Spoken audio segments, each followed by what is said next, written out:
Why?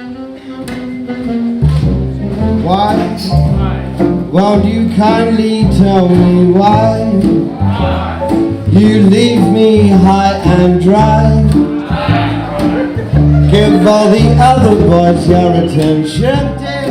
So the event today is a collaboration between ourselves with Kansas Smitty's and with the Art Society as a pre-runner, really, just launching the jazz season at Two Temple Place for the upcoming exhibition that we're doing. The exhibition, Rhythm and Reaction, The Age of Jazz in Britain, will be an exploration really of the arrival of jazz in the UK, what the reception of it was actually, and what it did to the cultural and also the social landscape of Britain.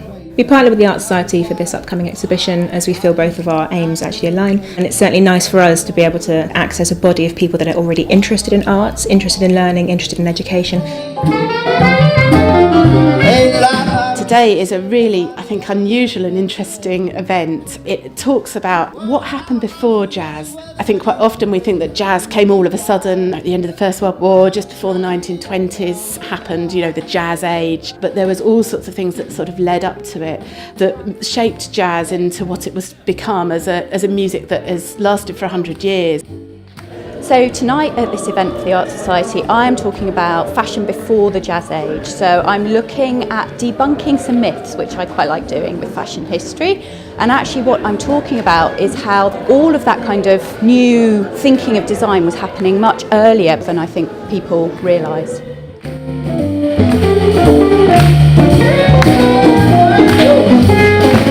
Next year our organisation is 50 years old, so we've got lots of celebrations, and starting off in January through till April we're here in this wonderful venue.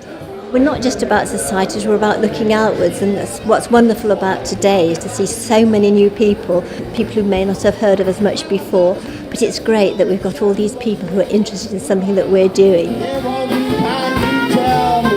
I've had a fantastic time. I've learnt a lot about the history of jazz and so many things that I've never even crossed my mind before.